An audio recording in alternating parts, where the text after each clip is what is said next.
जब भी विकास शब्द सुनते हैं तो हमारे दिमाग में ऊंची इमारतें, चौड़ी सड़कें, औद्योगिकरण और आर्थिक प्रगति की तस्वीर उभरती है।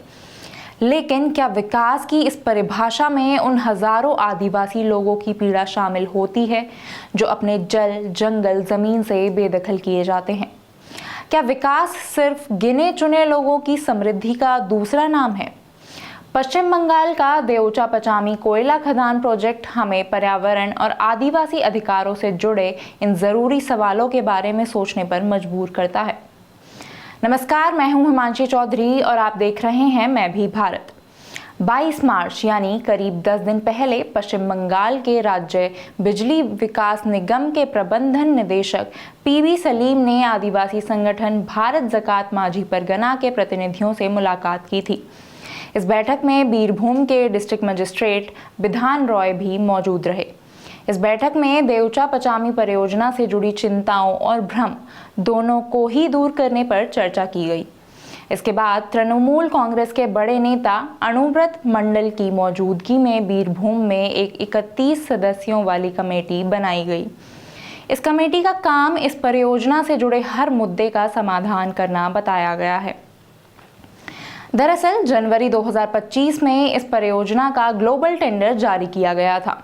सरकार को यह उम्मीद है कि इस परियोजना से पश्चिम बंगाल को 35,000 करोड़ रुपए का निवेश मिलेगा। इसके बाद फरवरी 2025 यानी पिछले महीने में मुख्यमंत्री ममता बनर्जी ने बंगाल ग्लोबल बिजनेस समिट में यह घोषणा की थी कि देओचा पचामी परियोजना पर तुरंत काम शुरू किया जाएगा। उनकी इस घोषणा के बाद 24 घंटे के भीतर बीरभूम जिले के देओचा पचामी कोयला खदान परियोजना में काम शुरू हो गया था। जिला अधिकारी और पुलिस अधीक्षक की उपस्थिति में भूमि पूजन संपन्न हुआ, लेकिन उसी समय स्थानीय आदिवासियों ने भूमि अधिग्रहण और पर्यावरणीय चिंताओं को लेकर विरोध प्रदर्शन शुरू कर दिए। तब से किसी न किसी रूप में ये विरोध जारी है। पश्चिम बंगाल में सत्तासीन ममता बनर्जी की तृणमूल कांग्रेस राज्य में नंदीग्राम और सिंगूर में उद्योगों के लिए जमीन के अधिग्रहण के विरोध के दम पर ही सत्ता पाने में कामयाब हुई थी। इसलिए वह जानती है कि आदिवासी संगठन का सीधा दमन उसको भारी राजनीतिक नुकसान पहुंचा सकता है। इसलिए सरकार अलग अलग तरीके से प्रलोभन देकर आदिवासियों को जमीन देने के लिए मजबूर करने की कोशिश कर रही है। ममता बनर्जी की सरकार का दावा है कि यह परियोजना राज्य के आर्थिक विकास के लिए बेहद महत्वपूर्ण है, लेकिन विरोधियों का कहना है कि यह विकास उनकी परंपराओं, घरों और प्राकृतिक संसाधनों की कीमत पर हो रहा है। बंगाल की सीएम ममता बनर्जी ने जोर देकर कहा था कि राज्य को खनन परियोजना की जरूरत है। उन्होंने इससे लगभग 1 लाख नौकरियां पैदा होने का दावा किया था। राज्य सरकार ने राहत और पुनर्वास योजना में बदलाव किया है। सरकार का कहना है कि अपनी जमीन देने वाले लोगों को फायदा हो, इसलिए सरकार ने ये कदम उठाया है। इससे राजकोष पर 10,000 करोड़ रुपए का बोझ पड़ेगा, लेकिन जिनकी जमीन जाएगी उन्हें बेहतर सौदा मिलेगा। उन्हें बाजार मूल्यों से 2 गुना और 100% अतिरिक्त मुआवजा मिलेगा।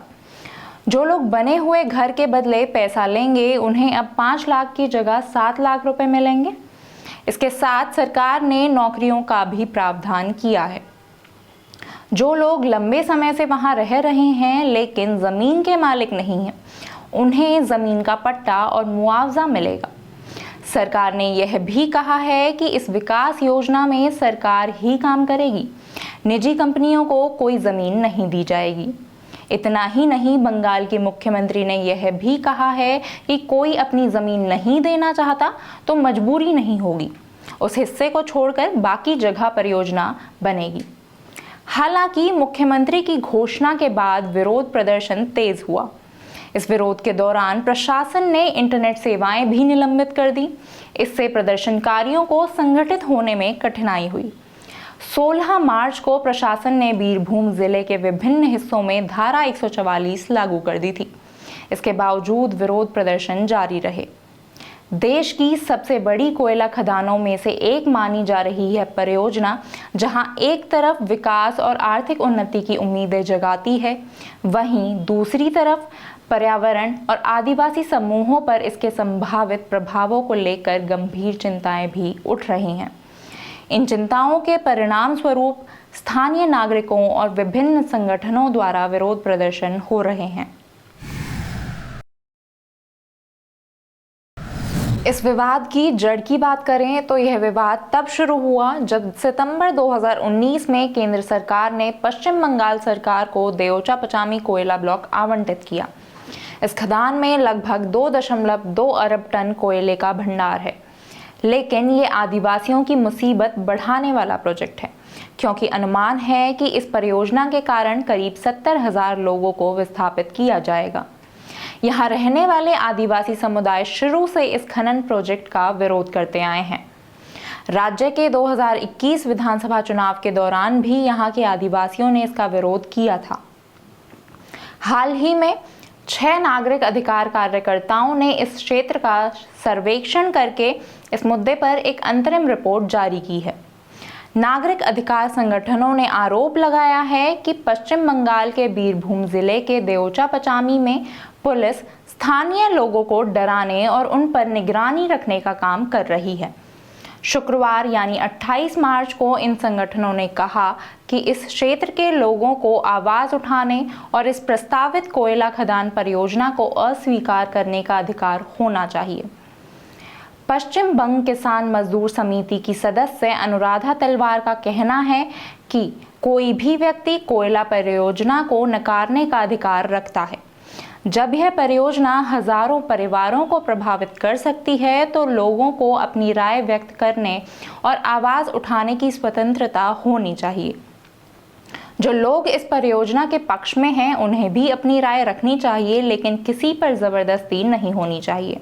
अनुराधा क्षेत्र का दौरा करके रिपोर्ट बनाने वाली टीम में शामिल थी। उन्होंने बताया कि कई पत्रकारों को इस क्षेत्र में जाने से रोका जा रहा है। उन्होंने बीरभूम के मोहम्मद बाजार की तुलना वाम मोर्चा सरकार के दौरान सिंगूर और नंदीग्राम में हुई घटनाओं से की। उन्होंने कहा, हमें एक तरह की पुरानी यादें ताज़ा होती दिख रही हैं, जैसे सिंगूर और नंदीग्राम में हुआ था, जहां लोगों को प्रवेश नहीं करने दिया जाता था। पुलिस की भारी तैनाती थी और किसी भी आगंतुक को माओवादी कह दिया जाता था। लगता है सत्ता में बैठे लोगों के चेहरे बदल गए हैं। उन्होंने आगे कहा कि यह विडंबना है कि जो पार्टी जबरन भूमि अधिग्रहण के खिलाफ लड़ते हुए सत्ता में आई थी, वही अब उसी स्थिति को दोहरा रही है।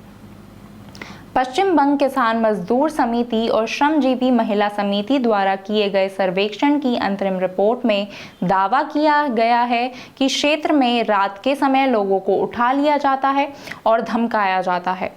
रिपोर्ट में यह भी उल्लेख किया गया है कि मानवाधिकार कार्यकर्ताओं की एक टीम को स्थानीय गुंडों ने रोक दिया, जबकि एक अन्य ट्रेड यूनियन कार्यकर्ताओं की टीम को परियोजना के समर्थकों ने रोक दिया।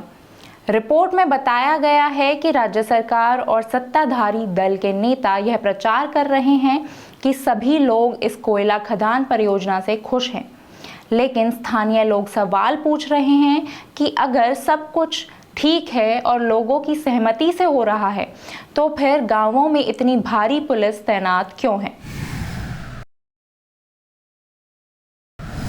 पर्यावरणविदों और सामाजिक कार्यकर्ताओं का कहना है कि जब पूरी दुनिया कोयले के उपयोग को कम करने पर जोर दे रही है, तब इस तरह की विशाल कोयला खदान परियोजना शुरू करना सही नहीं है। अभी तक इस परियोजना की पर्यावरणीय स्वीकृति भी नहीं मिली है, जिससे सवाल उठता है कि सरकार बिना पर्यावरणीय मंजूरी के इसे कैसे आगे बढ़ा सकती है। इसके अलावा विशेषज्ञों का यह भी कहना है कि सरकार ने इस परियोजना से जुड़ी कई महत्वपूर्ण जानकारियां अभी तक सार्वजनिक नहीं की हैं।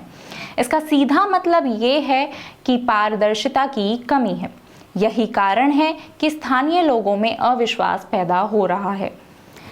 यह पहली बार नहीं है जब आदिवासी समाज को विकास के नाम पर अपनी जमीन छोड़ने के लिए मजबूर किया जा रहा है। सालों से उनके जल जंगल जमीन पर विकास के दावे किए जाते रहे हैं, लेकिन हकीकत यही रही है कि वे ही सबसे अधिक हाशिए पर धकेल दिए गए। बड़े बड़े वादे, मुआवजे और पुनर्वास की बातें की जाती हैं, लेकिन अक्सर ये सिर्फ कागज़ों तक ही सीमित रह जाते हैं। लेकिन इस बार देओचा पचामी के आदिवासी झांसे में नहीं आ रहे। वे अपने हक और अस्तित्व की लड़ाई खुद लड़ रहे हैं। सवाल ये है कि क्या इस बार उनकी आवाज़ सुनी जाएगी या फिर एक बार फिर विकास के नाम पर उनकी पहचान को कुचल दिया जाएगा। आपकी राय हमें कमेंट में ज़रूर बताएं।